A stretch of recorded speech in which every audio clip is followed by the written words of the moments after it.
World War III played out in hip-hop during the first weekend of May in what can only be described as arguably the wildest 3 days in the culture's history. From May 3rd to the 5th, Kendrick Lamar and Drake unleashed continuous back-to-back disses against each other filled with diabolical lyrics, provocative visuals, and all sorts of Easter eggs that set the internet ablaze. Fans unexpectedly spent the weekend caught up in the middle of the feud. This was an unprecedented moment in the history of rap, and it unfolded on social media right before everyone's eyes and ears. While both MCs had delivered diss tracks to each other in the previous days and weeks, no one could have expected the sheer number of vicious disses they fired off that weekend. Let's dive in. Kendrick kicked off early on Friday, May 3rd with the Drake diss 616 in LA. K-Dot claimed that Drake's OVO camp was working for him, that his crew had a mole, and that his boys were using him. Kendrick's 616 in LA cover art featured a black leather glove with the Maybach logo.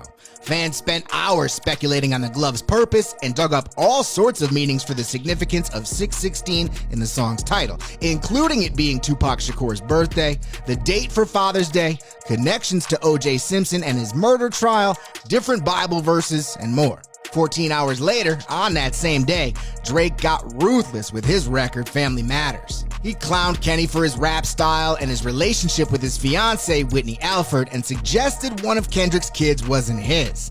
Drake also threw more shots at Metro Boomin, The Weeknd, and Rick Ross on the track. In addition to Family Matters, Drake dropped 2 other surprises that day, an equally offensive component video and a parody song. If you in a pine box, I would shovel dirt on top. The Family Matters video included plenty of jabs at Kendrick, including a fake Good Kid Mad City van being crushed and a hearse. The parody track was used to mock Kendrick's Buried Alive interlude from Drake's Take Care album. At this point, the internet was really buzzing as no one was expecting such a quick response from Drake, and he went in. But less than an hour after Drizzy dropped the 2 tracks and the video, while fans were still consuming and breaking down his lyrics, Kendrick unexpectedly put out another diss, Meet the Grams. The record was a stinging lyrical letter to 4 people in Drake's life: his son Adonis, his mother Sandra, his father Dennis, and an alleged secret daughter. Adonis, I'm sorry that man is your father, let me be honest. It takes a man to be a man, your dad is not responsive. I look at him and wish your grandpa would a world condom. I'm sorry that you gotta grow up and then stand behind them. Life is hard, I know. The challenges always go beat us home. Sometimes our parents make mistakes that affect us until we grown. Hey, you're a good kid that need good leadership. Let me be your mentor, since your daddy don't teach you shit. Never let a man piss on your leg, son. Either you die right there or pop that man in the head, son. In one day, 3 official diss tracks were dropped from both sides, and fans' heads were exploding. X, TikTok, and Instagram were on fire, and group chats were non-stop. The Meet the Grams cover art was the same photo from 616 in LA, just zoomed out to show the whole shot. It included a black Maybach glove, a vintage shirt, jewelry receipts, a jeweler's business card, prescription pills, and a box of Ozempic. The meds all had Drizzy's government name on them. Fans went wild trying to figure out the meaning of the items in the artwork. DJ Academics claimed that the items came from a lost bag belonging to Drake's dad, but it all seemed more like props. This cover art contains things that is from Drake's pop's suitcase. The next evening, Kendrick delivered again with another assault on Drake in the form of Not Like Us. The track, a true West Coast bop produced by DJ Mustard, was the first of Dot's diss songs that could easily be played in both the streets and the club.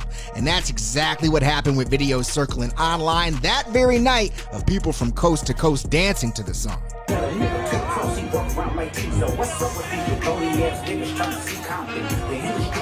On the record, Kendrick tore Drake down, accused the Six God and his OVO crew of being pedophiles, called him a conniver and a colonizer, and accused him of using a bunch of other big rappers for credibility.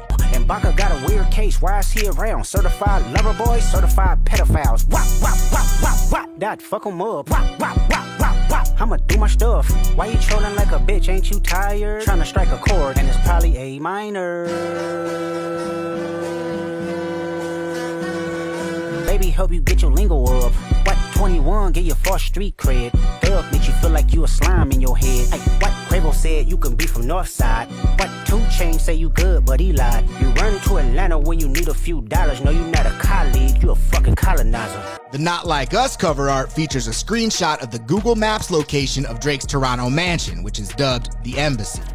The red people markers on the house mimic the sex offender locator icons, insinuating that Drizzy and his OVO team are pedophiles. The art cracked people up. The response to Not Like Us was immediate, with a majority of the internet calling Kendrick the winner after he dropped 2 fire diss records back-to-back, eviscerating Drake. But the battle and the weekend weren't over yet.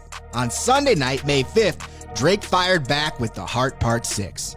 The track showcased a more somber Drake, who claimed to have intentionally given Kendrick false information about his life.